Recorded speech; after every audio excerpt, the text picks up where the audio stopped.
Welcome to the 106th episode of the Friday Nightmares podcast as we continue to go through adventures in technology and 2025 horror movies. My name is Heather Powell, and I'm one half of our hosting team, and I am located in Waterdown, Ontario, Canada.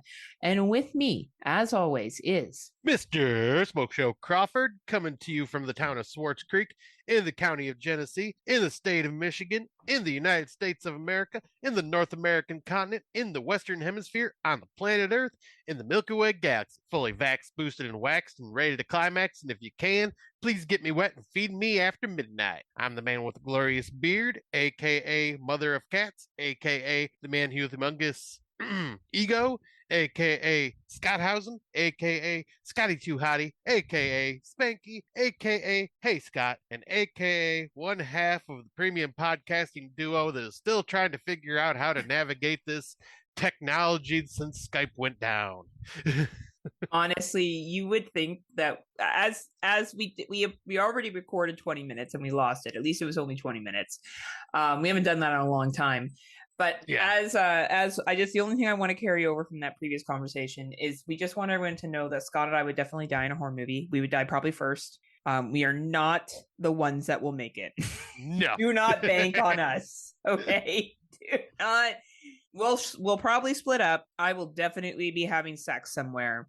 Scott will probably be too busy with his garden, and we would both be dead. Like, there's not even a question. Do not follow Scott and I at all. No, you're doomed for failure if you follow. Like, honestly, we are not even role models. We're like the opposite of role models. Role models are what you shouldn't be in life. When it comes to horror movie survival, we can't even figure out fucking audio softwares, let alone Right? we would You know, we would joke that we were part of the premium podcasting duo, but I'm starting to wonder about that nowadays too. Look, We're like, the thing is, we're just not like as big of nerds as like Tim and Daniel. it's You true. know? Like we have other interests besides horror movies, right? Like we just don't want to say the uncomfortable thing out loud, right? Is Exactly. that we're very popular. 100%. Like for example, you have a garden and you need to monitor that garden, and I bring in fucking foster dogs that sleep with me and keep me up all night. So like, we're really busy. Yeah, totally busy. Mhm. You know, the garden life is just so much, and then the foster dog mom life just too much. Right. Tim with 5 kids. I know. Oh, look at me. I'm a parent. Oh, I'm so busy. Oh, I live in Australia. Oh, look at me and my barbecue.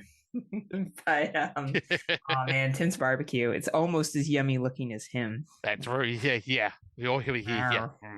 And I'm hard. I know. Well, that's good. You got to be hard for something as we go through this list. Don't worry, it'll go down.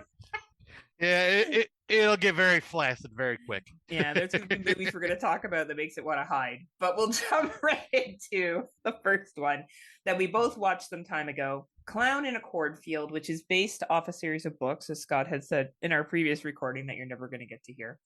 Are you a friend of Friendo? Quinn and her father have just moved to the quiet town of Kettle Springs, hoping for a fresh start. Instead, she discovers a fractured community that has fallen upon hard times after the treasured Bay Pen corn syrup factory burns down. That still makes me laugh. The corn syrup factory. As the locals bicker amongst themselves and the tensions boil over, a sinister, grinning figure emerges from the cornfields to clean the town of its burdens, one bloody victim at a time. This was really entertaining. I enjoyed this film quite a bit. It's a 96-minute runtime. Scott said it earlier that it was like a 90s slasher, and I think that's a really great comparison. Yeah. The kills are a little bit like they do pull away, and the understanding of that is this is actually a series meant for children, like young adults, which is why it kind of pulls away when the kills happen. But I did find it really entertaining, and even though the plot was kind of paint by numbers and you knew what was going to happen and none of it was really shocking, I liked that it moved quickly and it got to the point. Yeah, I completely agree. Like it didn't waste your time, and yeah, it's just one of those fun slashers, not anything new. It's very predictable in a lot of ways. You see the twist coming. But I do like the comedy that was in this because it was the director of Tucker and Dale versus Evil, and there were definitely some lines in this that were quite hilarious. And yeah, just all around, I just had a fun time with it. Like the characters were all enjoyable and not pain in the asses, and not someone I just couldn't stand. Like besides the ones that deserved to be killed. Um, Yeah. but like all in all, I thought this was just a very fun, entertaining slasher film. Not gonna be in my top 10, but I'd give it a 7. It's fun. Yeah, and there were some lines that did really make me laugh. Like there was one line where one of the characters gets hurt and she's like, "Oh no, girl, like it's really bad." Like that made me laugh. Like it's something like it's so bad. Like when looking at her injuries, and I laughed out loud. I'm like, that's something I would say. That's Yeah. really funny. Again, this is not gonna, as Scott said, it's probably not gonna be on a lot of people's top tens, but was it easy and fluffy to watch? Yes. Is it good for like a Friday night chilling and you want to throw something on that doesn't require a lot of brain power, which is clearly a problem for Scott and I because we can't figure out technology on how to record. So Yeah. we need lots of dumb things to entertain us. I'm special. We have no idea what's going on 95% of the time. This is why we don't talk about politics on this podcast, because we can't even figure out fucking online shit. Yeah, I'm too dumb for politics. I just go outside and stare at my plant and go, "This is good. This is life now." Right? I'm just like foster dogs, and like work's really busy. Like everybody's work is really busy, and like drinking, and you're like garden. We don't have time to be mad. We're mad. Don't get us wrong. We're still woke as fuck, but we just don't talk about it. It's We're exhausting. all upset. Yeah. Look, like our two countries are at tariff wars, and that's the biggest problem with Friday Nightmares. Is that we can't afford the tariffs that Scott and I keep putting on each other. And maybe that's the issue we're having. We're coming across tariffs that came across all the recording software, and it's like fucking with us. Right now, they've come for Friday Nightmares anyway. I digress. A clown in a cornfield, also known as Corns in the clown field. Corns in the clown field. That's a sequel, actually. Yes. That's going to be done by no, it's going to be the remake that's going to be done by who is it that used to do the really shitty movies that we used to watch all the time? Not Asylum. Is it Asylum? Uncorked? Asylum's one of them. Uncorked. That's the uncorked version of this movie. Corn to the clown field. But if you want to watch the actual film Clown in a Cornfield, it is available on Apple TV, Google Play, Amazon Video, and Amazon, both video in the US and United States. And Cineplex here in Canada. And I think it's worth the rental personally. I think you'll have a good time with it. It's fluffy and fun, and sometimes that's what we need. Exactly. Yeah, I definitely agree. I think it's definitely worth a rental. It's something easy and fluffy to watch. And we're all about easy and fluffy here on Damn Friday right. Nightmares. So the next film I watched was an Aussie cunt film. I joked earlier that Tim made this film. He was actually in it as a shark.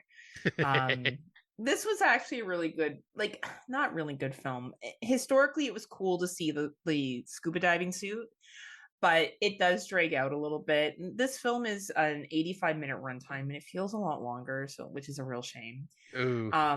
Yeah, a rag team of divers attempt to salvage a sunken car from a river are thwarted by a highly aggressive bull shark. So I really like that they used a bull shark reference in this, and the shark footage is actually pretty good.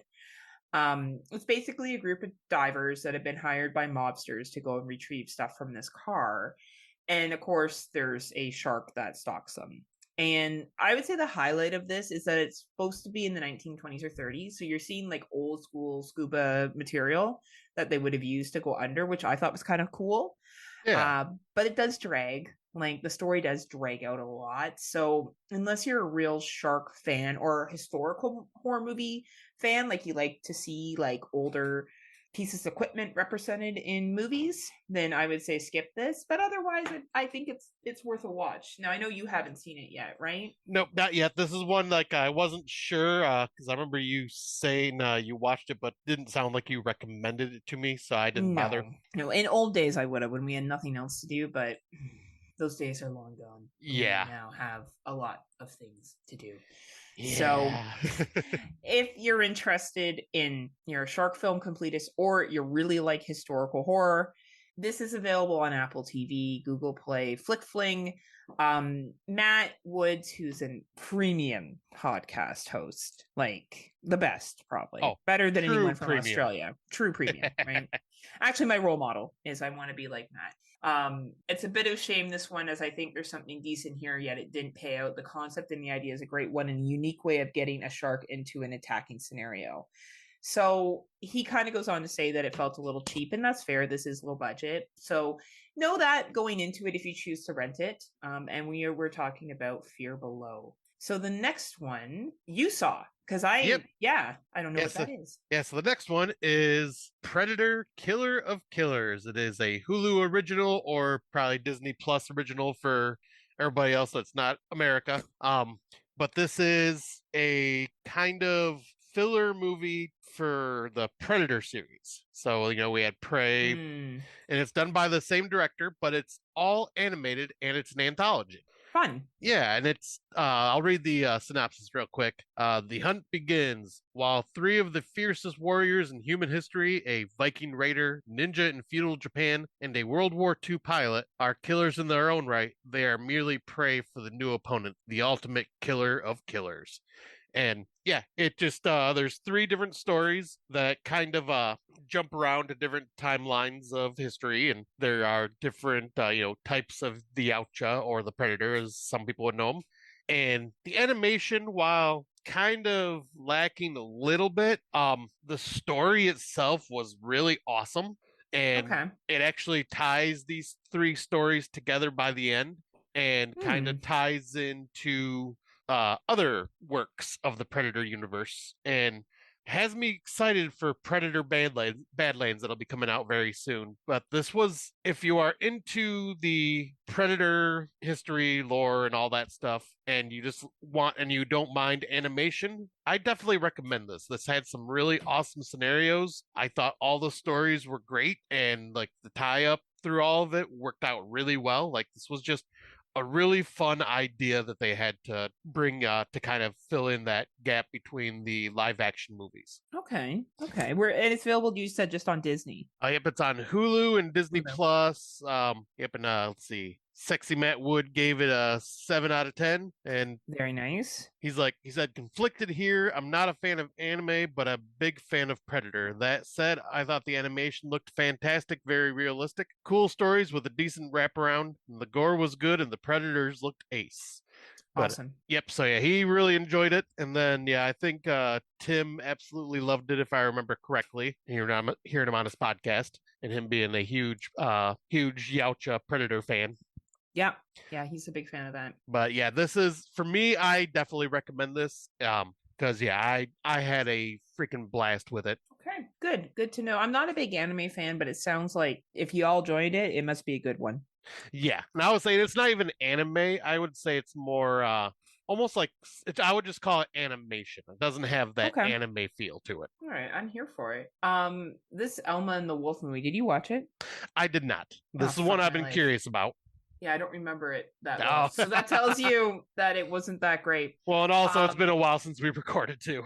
Yeah, I kind of remember a bit of it. After a violent animal attack, paranoia spreads through Spiral Creek, but when Deputy Run Accord gets too close, his son vanishes and the reality begins to fracture. So I believe this had some mythology to it as well regarding wolves.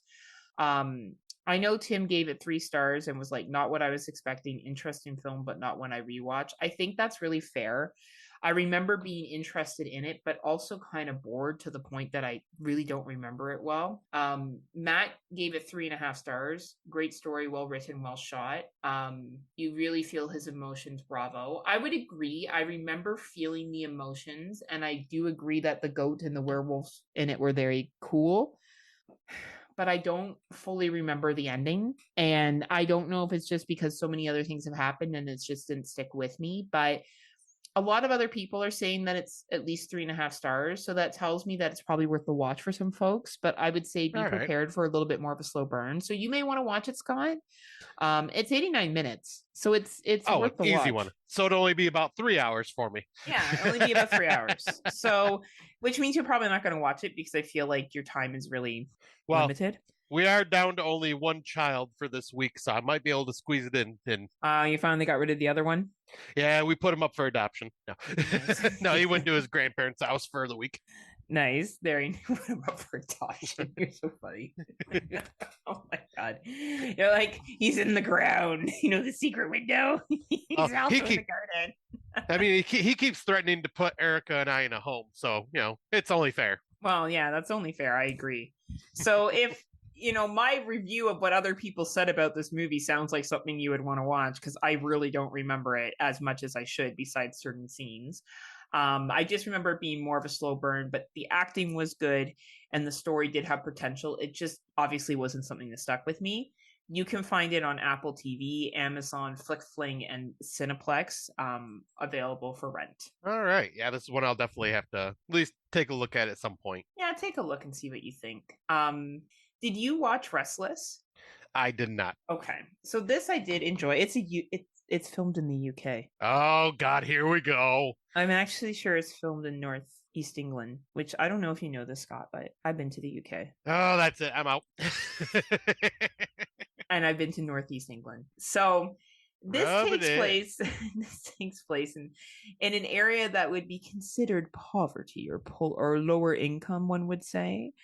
So it takes place in flats. And the synopsis is when a hard partying and violent neighbors move in next door, a quiet woman's life begins to spiral, pushing her to the edge and triggering a slow, unnerving descent into obsession and revenge.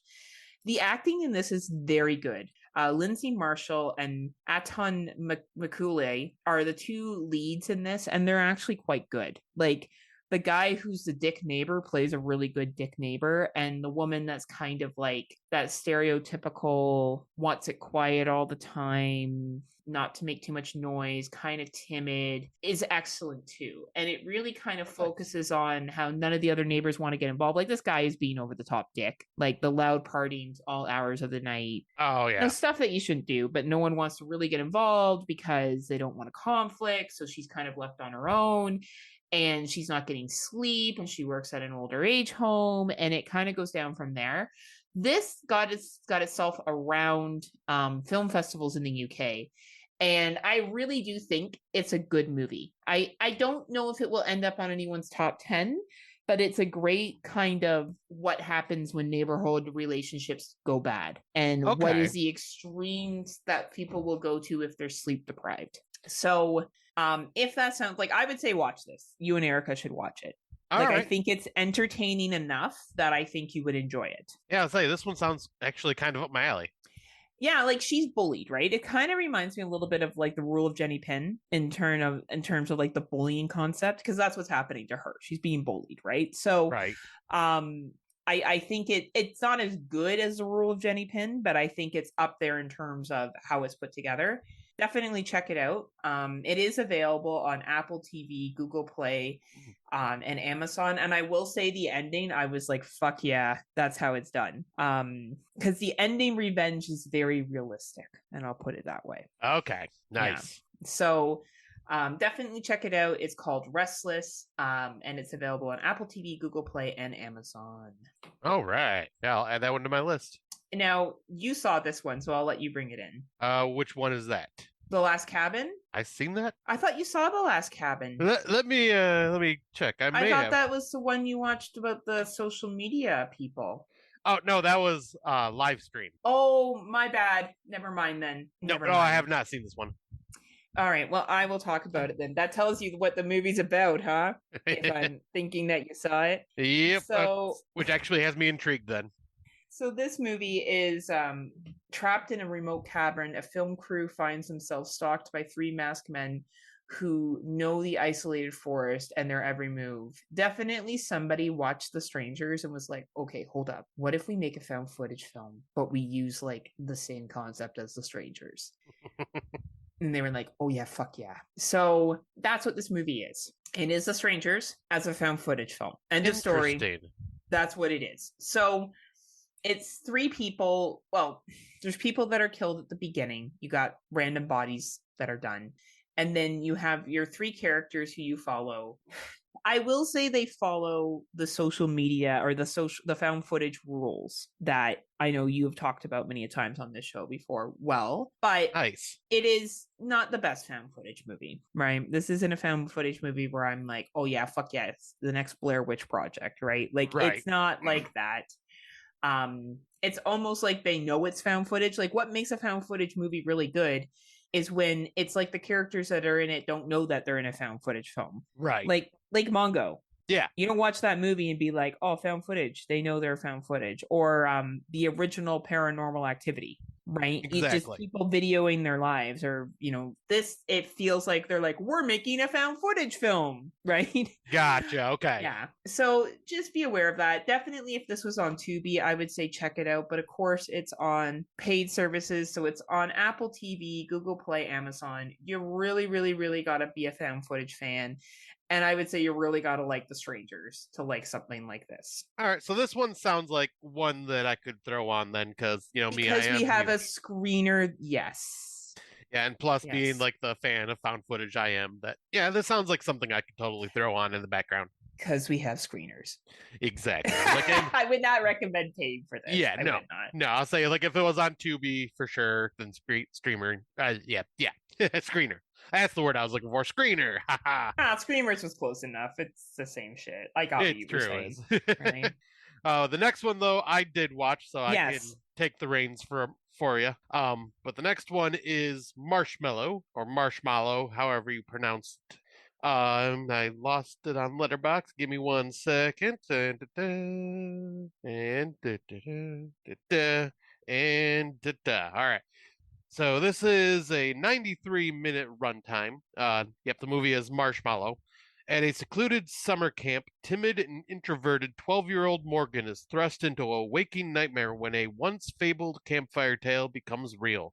As a mysterious figure descends upon the camp, Morgan and his newfound friends must embark on a treacherous journey and uncover a sinister reality buried beneath the surface. Now, I will say I went into this expecting one type of genre and ended up being pleasantly surprised when it was something completely different and out of left field.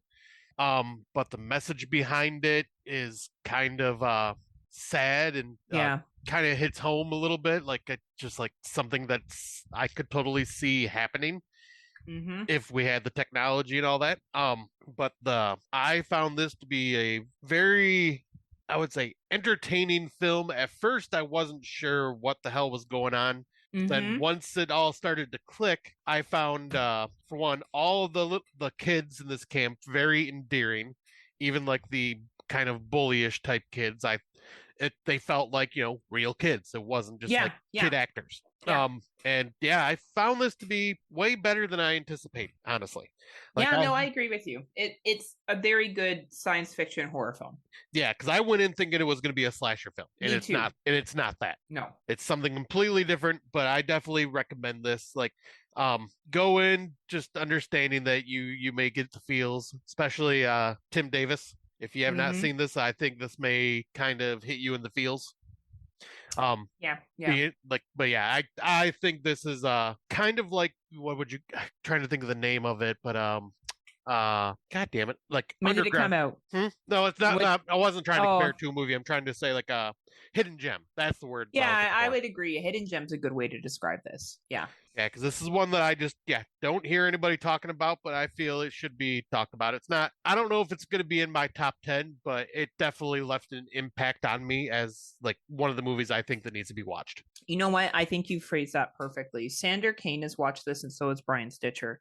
And those two watch a lot of different stuff or watch everything. So I think that how you described this was perfect. I know I saw the director's cut, which is 2 hours. I definitely recommend the hour and a half. Oh wow, okay, Because I felt like it. I don't know how I watched a copy that was 2 hours. really? But it says 93 minutes on here, so I must have saw the director's cut. I really did enjoy this film as well. I thought it was interesting. I thought it was different. I agree that it probably wouldn't make my top 10, but it could win the award for plot twist I didn't see coming. Yes. Right. So far with any of the movies that have happened this year, all the plot twists have been like, no, you don't say. Right. Right. Yeah. This was one where I was like, oh fuck, no, I didn't see that. Like I didn't think that was what was going on here. So I give it a lot of credit for that because I think it takes a lot, especially at this point, because we watch so many movies. It's hard to really surprise us. I find each year I'm like, yep, yep, Yeah, yep. exactly. Like unless it's something really dramatic, I'm usually able to like follow along. This I didn't see. So for that reason alone, I think it's a really strong film. Yeah, you nailed it right there. Because yeah, this is like I said, took me by surprise. Mm-hmm. Mm-hmm. And And this it's one is available on Apple TV, Google Play, Amazon, YouTube, and Fandango to rent. yeah, and we both definitely recommend checking it out if you get a chance to. Yeah, this is definitely worth the rental price. Now, I think we had already talked about this before. You mentioned it, didn't you? The big movie in there. Yeah, Final Destination Yeah, Bloodlines. nope, we haven't talked about it yet. Okay. I wasn't sure if we had or not. So both Scott and I had a chance to watch Final Destination Bloodlines. Death runs in the family. Plagued by violent, reoccurring nightmares, college student Stephanie heads home to track down one of the persons who might be able to break the cycle and save her family from the grisly demise that inevitably awaits them. All right, we've all seen fucking Final Destination films. If you're listening to this podcast, you've at least seen one. Yeah. Okay. We all know what happens in these movies. So I'm going to just talk about it in the terms of where it fits in the series because these movies are rinse and repeat. Character Yep. has a premonition. This film kind of shot it differently. Yes. In terms of you start with the premonition, there's a break, you go back to the character, and I respected that they tied in a lot of the other films. Yep. And it made the other films make sense because Yes. of what happens in the beginning. So I liked all of that, but I will be very honest. I did not enjoy this Final Destination as much as I have the other ones. Now, that being said, it doesn't make it a bad film because I think it wrapped everything up really nicely. I don't know if it's just I like 2 and 3 so much that it's hard for me. And even the 5th one, I just like them because I like the traditional way the movies are done more than I liked how this was done. And that's fair. Right. But it doesn't mean it's a bad film like that at all. Yeah, I fucking loved this movie.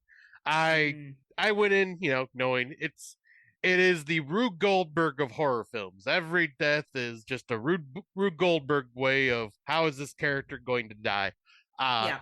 I fucking love that concept. It's silly. It can be kind of horrific. And this one gave me a scene that will stick with me like the logging truck incident in part 2.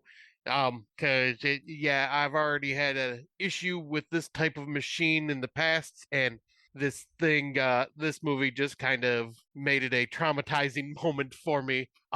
I thought the characters were all very interesting and well done, especially the brothers. I really liked them a lot. And yeah, this one did kind of subvert expectations with the way they did the premonition in this one. And I really liked that it went back in time to kind of explain everything and tie everything up. And I think for me, another part that just kind of makes this like top tier of like in my top 3 of the Final Destination movies is Tony Todd's final scene. Like that scene alone, I actually had tears in my eyes. And you and I always talk about how it's like, they're just celebrities. Like, we don't have like a connection to them like some people do. And in this, it just it kind of just broke my heart just to see, like, because he knew he was dying in real life. And like I know he ad-libbed like a few lines towards the end there where he was basically saying goodbye to his fans. Yeah. And that was so heartbreaking because because for one, most actors don't get that opportunity to do that. Yeah. And the fact that he was able to put that in recording and make it part of the film, and it just it's gonna be one of those. May have a couple of awards for me, but the one for sure that I'm putting this in is the tearjerker right in the feels moment for me, because that moment just hit. Because yeah, like that. He died from stomach cancer. He had stomach cancer, so that's like a horrible battle. And Yeah. so just knowing that he went through this and just see him in the physical look that he was in, like shape. It was rough, but this I think that adds to the movie for me that this is going to be something that will cement it in its legacy. But for me, I fucking loved this movie all the way around. It will definitely be in my top 10. Well, and he was in all of the Final Destination films, right? Yes, So it I think he was, only had a voiceover in I think it was part 4, but other than that, he was in all of them. yeah, or part two was in. No, part 2 he was in. Because or part three he was the he was a voiceover for the roller coaster. That's what it was. Yep. Yeah. So I agree. I think, and it's so like poetic that it was a Final Destination film that he Yeah. like finished off in.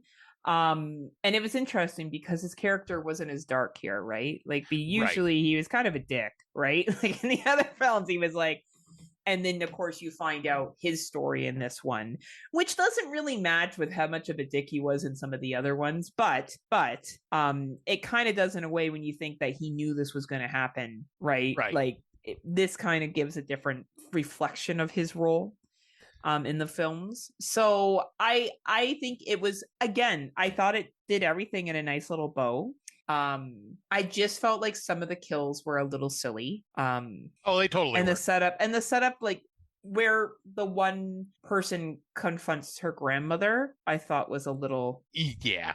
that whole scene, that whole stuff I thought was silly. Well, minor spoiler here, but grandma is protecting herself from death from the figure of the killer in this entire movie by having her house wrapped in the most dangerous things possible.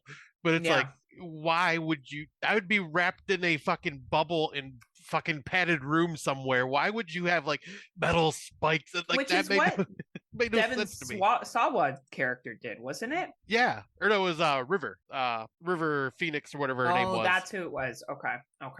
But yeah, like just the way she had her house, like it looked like a death could happen at any second in that house.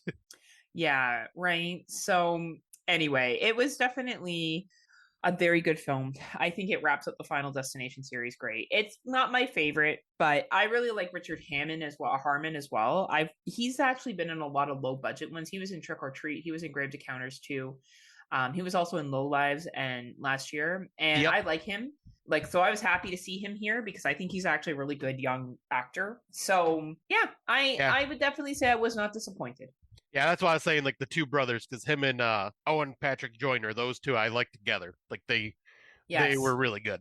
They were very good. Yeah, it was a really fun film. I'm glad that it came out this year, and I'm glad that I got to watch it personally. So, and the next one here, I know you watched. Oh yes, you have it. Yeah, I'll let you bring it in. All right, so the next one is. Oh, sorry, we should say where this is available. Oh fuck. Oh, yeah. Final Destination is available to rent on Apple TV, Google Play, Amazon, Fandango, and YouTube. And I definitely recommend it. Cineplex in Canada. But yes, the next movie, Bring Her Back, an 104-minute runtime, evil comes full circle. Following the death of their father, a brother and sister are introduced to their new sibling by their foster mother, only to learn that she has a terrifying secret. This is done by the directors Danny and Michael Philippou, who were the ones that did Talk to Me. So they're the Australian directors. This is their sophomore effort. I believe they did, like, from what I heard Tim and Daniel talking about, like YouTube comedy skits before all this. And it just goes to show that people that do comedy stuff tend to do really well in horror, and Bring Her Back is right up there. This was I think if I remember correctly, it was an A24 film. Definitely has the A24 feel to it. But dear God, this movie had some horrific moments. Well, I'll start off with saying the main girl, the sister, where is it? Sora Wong. I freaking adored her. She was like one of those characters that you just wanted to root for. Oh, totally. Like, and just but everything that happens throughout this movie, it's one of those where we really can't say much because it's still very new. But but it had been getting hyped up, and it deserves the hype. It is Yeah. very dark and Mm-hmm. horrific. It is a another story about loss and grief. I will give you that, Mm-hmm. or I'll put that out there. And Mm-hmm. it Mm-hmm. covers that topic in a very hard to watch kind of way. And I will say some of the scenes in this film actually had me cringing and almost looking away, which does not Really? happen. But yeah, there were certain things that happens to us like throughout this movie that just yeah, I'll say there's a table scene, and yeah, there's just things that made me whoo, I was cringing, and yeah, there were a lot of parts where Erica had to look away. She's like, nope, can't do that part. Yeah, there is definitely, yeah. That's a good way to describe it. There are some intense scenes in this movie. Yeah, like it kind of takes a little bit to get going, but goddamn, like the story itself was intriguing. And yeah, this is one of those horror films where I can't really find a flaw in it. Like I'm trying to think of one, but I really can't. Like, so it's definitely one that I'm going to rewatch and may eventually be a 10 out of 10 for me. I would agree. And again, because it's so fresh, it's hard for us to really talk about without giving stuff away. But what I really do appreciate about these two brothers is their abilities to invoke emotions Yes. and to cast real life looking people in films. Like, thank you Yeah. for casting people that you're like, yeah, that looks like somebody I would know, right? And the acting of the people they get, like they get really good actors, even Yeah. children. Yeah, like Like, these two remind me of Ari Aster with the way he gets performances out of their actors. yeah, like he just and like Sore Wong, who plays Piper, like this is her first starring film. And she did amazing. Like better than some people we've seen that have been in movies a lot longer. And the one that played Oliver, this is their second film or third starring film, and they did a really great job for someone who really didn't talk. You know, Right. like they were creepy. Yeah, to say the Right? least. Right? So this is definitely a solid film. It's going to be in my top 10. I don't know where it's going to fall. I'm going to say probably somewhere in my top 5 for sure. Yeah, I guarantee it's going to be in mine too. Because it's just it's a stellar film. Like if you haven't watched this film yet, this is a good movie. And if for some reason it's not your thing, that's totally cool. But there's some intense scenes in this, and I think anyone would find it intense. Yeah. Yeah, and me, who is like, the hardcore gore fan, I was expecting more gore, but I think that's because people were talking about it and kind of got it in my head that it was More going to gory be. than it actually was. Yeah, but then the few scenes there were made up for it with the horrificness. Yeah, totally. This is available on Apple TV, Google Play, Amazon, and Cineplex in Canada. It's worth the rental. Like, rent this movie. Yeah, absolutely, 100%. So, The Sound. Did you see The Sound? Yep, we Erica and I ended up watching it last night. I'm sorry. Yeah. Yeah. Oh man. I fast forward through the end of this movie, by the way, so I could get past some of the stupidness. Oh, did you? Like some of the dialogue was so boring. I just fast forward till they were on top of the mountain. We ended up just going outside with the dogs and just let the movie play and came back and finished watching it. Like that sums up, I think, all Scott and I need to tell you about this film. Yeah, this was a survival film. Like we should at least give the synopsis. No, yeah. Yeah, if you hear it, it's too late. A group of climbers embark on a dangerous climb that has been off limit for years. What initially began as an audacious expedition transforms into a battle of survival against the force that toys with them. Yeah, this and is toyed about with our time. Yeah, well. I'll say this is about mountain climbers or rock climbers, which I think is about the only intense thing in this movie. Yeah. Yeah. But it just the characters were making such dumb decisions, and just the story dragged, and there just wasn't anything like exciting about this at all. Like it was just I like there was a scene in kind of when they're in the base camp where what the main character is, where the native chief talks to him at night, And he might as well have just told him, Keanu Reeves, you are the one. Because the exposition dumps were so fucking stupid. And it Yeah, literally sounded like he was just like, you're the chosen one, Neo. Basically was like, I'm like, what the fuck is going on in this movie? This was yeah. just dumb. That what the fuck's going on in this movie is a perfect sum up to this film. I like climbing stuff. Like I like climbing documentaries. I've watched a Yeah. lot of documentaries about Mount Everest, and I've watched the Everest films because I like them. And that's why I thought I was gonna like this, but it's so dumb. And even the like the payoff at the end makes no sense. And like, Yeah. okay, no one's gonna watch it, so this is a spoiler. There's a part where one of their buddies dies, and they literally parasail off of the mountain and leave him behind. Like, oh well. Yeah. Well, tough, and they've did that tough with a lot of ditties. characters in this. Oh well, you died. Bye. Like they're all supposed to be friends, and they're like, bye. Yeah. Like it's just so fucking like. Anyway, this should be a Tubi movie. For some reason, they've decided to charge for it on Google Plex and Fandango. I don't know. Unless you're really like shots of mountains, like really like shots of mountains, like all you do is sit at home and watch videos of mountains, then this is a movie for you. Yeah. God, it was.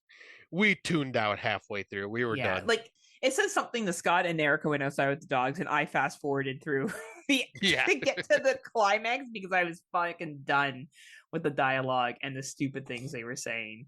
But you watch this one as well, and I'm excited to hear about this. Okay, so yeah, this one I stumbled across on Tubi. It is a Tubi original. I stumbled across it on Friday night. I'm going to IMDb because Letterboxd does not have it available yet. Let me see if I can find a synopsis for it. All right, so this one is labeled as a thriller comedy, but I would splash this in with a horror as well. But it's called Get Off My Lawn, a Tubi original. A sweet suburban couple is terrorized by a deranged teenager and his friends after they purchase his grandfather's sacred home.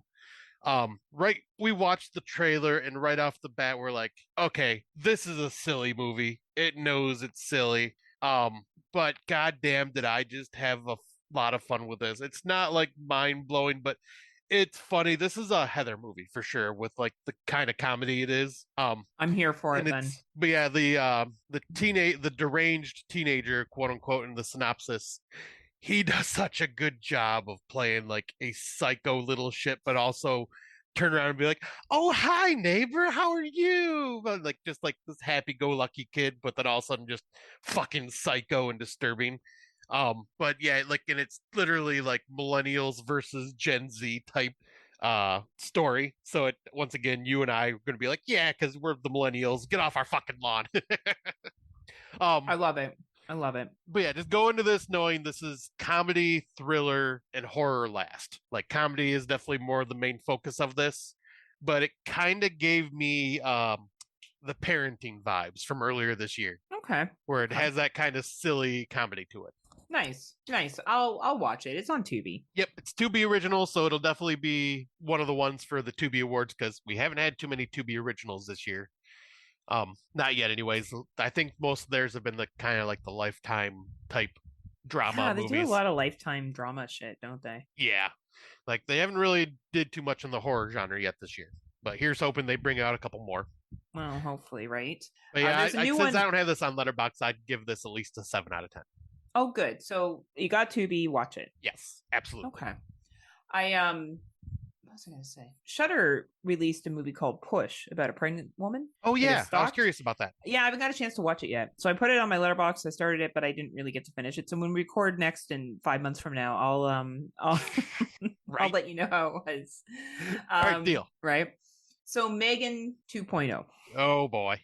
Yeah. Like, I'm gonna give the synopsis here, and I'm just obviously it's still a new movie, so I'm not going to give too much away. After the underlying tech for Megan is stolen and misused by powerful defense contractors that definitely aren't Elon Musk, link, wink, wink, to create a military-grade weapon known as Amelia, Megan's creators Gemma realizes the only option is to resurrect Megan and give her a few upgrades, making her faster, stronger, and more lethal. So first off, I love that they brought back everybody from the original film that survived. That was really cool. So Allison Williams is here, Violet McGraw's in it. The two other people that kind of assisted with the development of Megan in the first one, her Yeah. colleagues are back. I liked that about the film. Like I like that they brought everything back. This is a very silly movie. It doesn't mean to take itself seriously. Where the first one, I would say, was played more seriously and supposed to be more like the evils of AI. This is kind of like, well, AI is coming, so AI fights AI. And I think, Yep. as Tim said, something like, it's been a long time since we got a good Terminator movie. That really does sum up this film. Yeah, I watched the trailer and it reminded me immediately of, hey, this is Terminator 2. Yeah, like it's Just fun. silly. Like, I'll be honest, it's fun. Like, I don't know, if you go into this movie and you just want to have a good time, it's great. If you didn't like the first one, you're probably not going to like this one. Right. So I would say only watch this one if you liked the first one and you're interested to see what would happen if they made an AI worse than Megan, and then Megan and the reason why Megan comes back and is quote unquote good makes sense. It Right. honestly makes sense, right? So I liked it. I thought it was enjoyable. I went to the theaters to see it and I thought it was fun. I was laughing out loud at a bunch of scenes. Like I was like belly laughing because Oh, it was nice. funny. Some of the shit they did was really fucking funny. Like there's one part where at first they put Megan in this like little like robot AI thing that preschoolers would use, right? Because they don't trust her yet. And she kind of comes online, looks at her body, and she's like, "What the fuck is this shit?" Or something like that. Like it's just funny. Like she just says funny shit. Like it's just a funny film. And the guy that's definitely not Elon Musk, wink, wink, wink, it's entertaining. Like he's kind of a prick and like a preto, but like he makes it funny. And like when he gets his comeuppance, it's funny, right? Yeah, this So it's I don't know, like it's definitely a nudge at certain things, and they do like knock off of everything, right? oh yeah. Like they, instead of Apple, they call it like pear or something like that. Like it's just really funny, the shit that they do in this film. So I don't know, if you like that thing, watch it. If you don't, then maybe this isn't for you, but I had a good time. Yeah, so this is one that I seen it and was like, this will definitely not be in my top 10, but I kind of want to watch it. It looks just silly Oh, enough to be you guys entertaining. gotta watch it. It's Yeah. fun. Like Yeah, you would be at a loss if you didn't watch it. yeah, I'll say it looks entertaining. That's all I care about when it comes to the Megan movies. Like it may be, for me, this could be feel good movie of the year. Oh, You nice. know what I mean? Like there's some just really like feel good fun parts of this movie, and yeah, it's a little cheesy, but like, and it's a different tone than the original, but who gives a shit? Right. It's a talking AI robot, people. Let's all fucking get our heads straight, you know? Yep, they turned her into the Yas queen of this generation. Yeah, like she's fun. It's Yeah. fun. It's fun.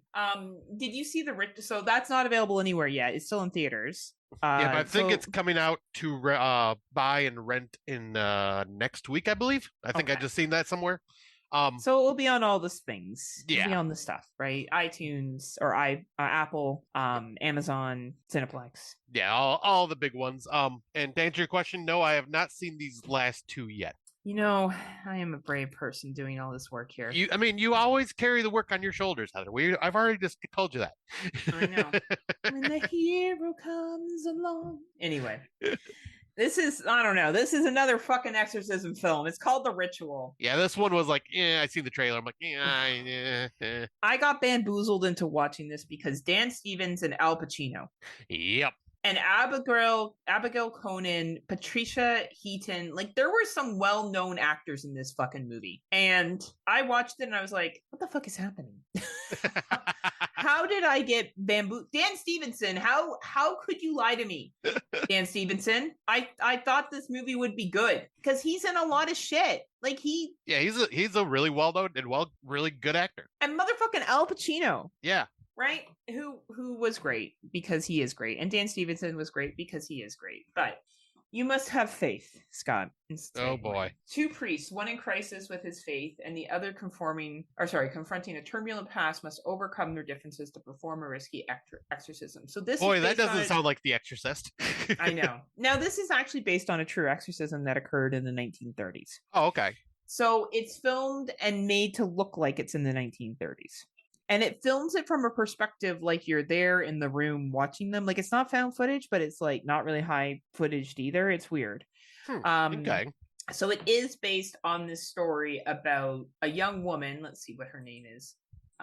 played Emma, or the young lady's name is Emma, who was truly quote unquote possessed. Yep.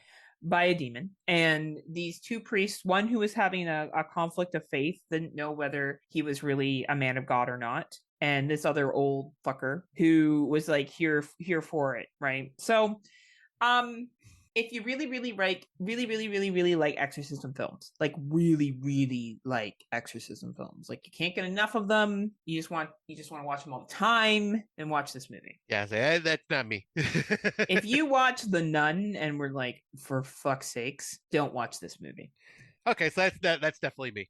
Yeah, right. Like unless like there's a handful of exorcism films where I'm like, absolutely good film. Yeah. And most I'm like paint by numbers, same shit. Like The Power of Christ Compels You, What's Your Name, Demon, bless this child, blah blah blah blah. Devil says some fucking provocative things. Exorcism is successful. Yeah. Right? It's the same old over and over again. Yeah, right. It's a 98-minute runtime. It's available on Apple TV, Amazon, Hoopla, Plex. I assume Al Pacino did somebody a favor. Probably. Right. So the final one I watched, and this is available on Tubi. Yeah, I think this is the other Tubi original that I have added. Okay. It is Please Don't Feed the Children. I understand that. It gets expensive. Right. After a bile outbreak ravages the country's adult population, a group of orphans head south in search of a new life, only to find themselves at the mercy of a deranged woman harboring a dangerous secret. Yes, that sums it up. So this is post-COVID on steroids, and all the adults are fucked, and well, not all the adults, but a lot of them are fucked. But kids are immune to getting whatever disease this is until they turn 18, and then when you turn 18, much like how life starts to suck after you turn 18, you also get this disease. So, oh boy, it's not bad. It's science fiction-y, and if you're really into that, you may enjoy it. Matt Woods is going to watch this, so I can't wait to hear his thoughts on it. Oh, I'm sure. Yeah, I know, it should be interesting, right? So, I would say watch it, Scott. It's on Tubi. Like, it's not the worst film I've ever seen. It's entertaining. It's just I found it kind of meh. Like I wasn't overly invested. It was okay. It was okay. So basically like a Tubi original. Yeah, like I kind of read that synopsis and it sounds exactly like it is. Group of orphan kids go. They run into this woman. They think she's good, and now she's not, and they are fucked up by her. And they got to try to escape, right? So it's people under the stairs meet Saw, meet Hostel, meet what I mean? Like it's all that same kind of shit. But it was entertaining enough for a free watch on Tubi. All right, good to know. Because I'll say that one is kind of on the docket to watch soon. And I know that I'm going to talk about it quickly. I took it off here because I wasn't sure how much time we would have. But I watched two older films, and I just want to briefly talk about them. They're both from Australia. All right. And just so you know, I'm supporting your country. More than you support your own country, Tim. Right. They're both on Shudder. So one is called Killing Ground 2016, a remote campsite. Have you seen it? I have. I don't remember much from it, but I seen it on Shudder and looked it up, and yeah, I did watch it at some point. So I'm looking up my score right now. It's just like that other one. Oh, actually, no, I did not watch it. I thought I did. Oh, okay. It's very similar to the one where the couple goes to the beach and the kids are assholes, and then what's that one called? Eden Lake. It's very similar to Eden Lake. It's very similar to Eden Lake. Okay. With also a sad ending. That's happy yet sad. But it's honestly, besides a couple of the 2025s we talked about, probably one of the better movies I've watched as of late. Oh, really? Yeah, if you're looking for a good summer revenge, multi-layered film that's done well, I recommend this movie. It is on the Shudder. If you have Shudder, it is called Killing Ground 2016. Very similar to the theme of Eden Lake. So, not exact, but very similar. Definitely check it out. It is a hidden gem. Nice. Okay, I'll watch that then.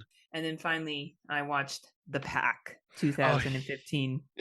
I gotta check Um, to see if I've watched this. So go ahead. I'm gonna look it up. I think I did. So, born to hunt, driven to kill, man's best friend becomes worst nightmare when a horde of bloodthirsty wild dogs descends upon a family's farmhouse in the fang-bearing fight for survival.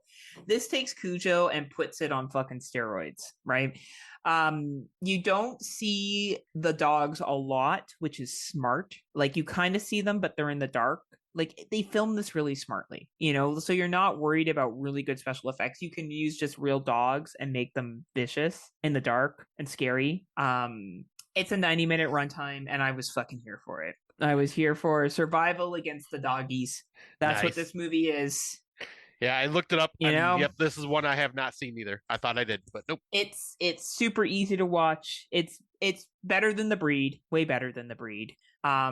It's a really just family at farmhouse in Australia, secluded. Things aren't going well. Mom happens to be a vet. Dad does some kind of harvest, and I think he has sheep or something like that. And these dogs show up, and wild dogs can be scary. Oh Like yeah, they can be fucked. So and they decide that they're gonna fuck these people up for whatever reason, and they fuck them up, and it's great. nice. Yeah, And I'll watch this one. On where was this one at? Shudder. This was Shutter as well. Okay, awesome. Yeah, and it's an IFC film. Nice. Yeah, like it's a really good movie. So I recommend those two if you're looking for something older to watch. Both Australian films, both quite good.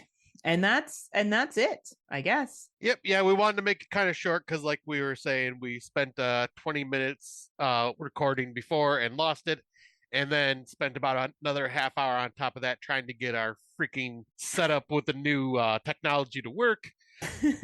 So yeah, But we had luckily to we didn't see a lot of movies, so it was fine. exactly. So yeah, sorry for a short episode, but we at least wanted to get something out there for y'all. Well, and before we forget about the movies, right? Like, Yeah. we watched a fair amount. I am looking forward. I have seen more previews for I Know What You Did Last Summer, and I do love how Freddie and Jennifer have been integrated from the trailers into the film. I'm here for it. And she Um, even says the line. she does. I can't wait. I'm here for it. It looks good. Like I'm like fuck yeah, I'm going to go to the theater and see this. Like this is I don't know. I'm excited. Yeah, it's definitely one I'm curious. I'll definitely be watching it. Same with and then there's that Dangerous Animals that came that's coming, Yes. should be available soon for us to watch, but like it sounds like it's a really good shark film. Yeah, I'm It's looking forward to that one too. there was a copy on Plex, but it was a very crappy cam version, and I'm not gonna Oh, put myself through that. no. No, that's only the Winnie the Pooh and the discount characters movies have slowed down. There hasn't been many Popeye. Nope, not yet. No. Finally, like the Popeye fanaticism has slowed down, and the Steamboat Willie stuff slowed down, but we do have Bambi to look forward to really soon. Oh yeah, The Reckoning. Yeah. I did see a trailer for that, It and looks it so looks fun. pretty good. Yeah. I'm like kind of excited. I'm not gonna lie. Yeah, I'm here for it. Yeah, like Bambi looks really fucking like pissed. And it's not going to Right? be anything like that Weird Deer movie or whatever it was that I watched a couple years ago. No, nothing's going to be able to compete with No. that. But No, I think this is gonna be better. I'll be honest. It looks good. I know you're being funny, but I'm excited for it. yeah, I'm definitely looking forward to this. Like it looks Right? really good. So anyway, we will continue to share what we watched this year. I feel like the Stranger movies were supposed to come out, weren't they? Yep, there is the other one's coming out I think in October. They Okay. released a trailer for it, which the trailer has me intrigued because obviously Okay, good. they're going in a different route now because they've already covered the first movie and it's not doing Strangers Prey at Night, it doesn't seem like. So Okay. I'm kind of curious. Hopefully it's actually, entertaining. We'll see. I know. Hopefully it's good. Yeah. What we're saying. We'll see. But I mean, my expectations are low. You know what? And that's how people should feel about us. Yeah. Right. Keep your expectations in check for us, okay? Everybody just keeps 2025 in check. We're all just expecting low from Scott and I. So anyway, thank you for listening though, and we hope that we've been able to share some 2025s if you haven't seen them yet. A couple of gems, particularly Marshmallow. I think that one is probably worth watching. Yeah. That most people haven't heard about. As always, we are proud members of the Legion Podcast Network. We have been for many years now. We appreciate everything they do. If you want to support local podcasts and you're kind of like run of the mill amateur podcasters like Scott and I, not like those dummies of horror over there, or Slasher Radio with Rob the Hump, where he's like, oh, guess what star I spoke to today? I'm like, shut the fuck up, Rob. You're right. Like, no one cares, Rob. Rub it in, why don't you, Rob? We know you're a big deal. All you do is tell me that I'm going to be part of the 51st date, and it just makes me angry. And but I know it's because he wants to marry me. He does. It's just he's in love with me, and it's getting embarrassing now. Actually. I know, Rob. I mean, come on, step up your game, buddy. Like, if you just want me to be your wife, Rob, you can just ask. I don't need to become 51st State for that to happen. Exactly. But yes, please join the Legion Patreon as a member if you're so able to. And if you haven't even checked out Legion Patreon yet, Scotty has one question that has come up again this year, and it's going to be brought to full light. And I know what you did last summer. What? There was something I usually said here. What kind of line was it? What? Mm-hmm. What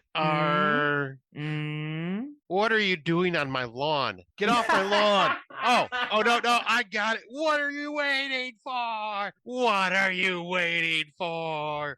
If you're still with us after like a 2-month hiatus of an episode, what are you waiting for? Join us.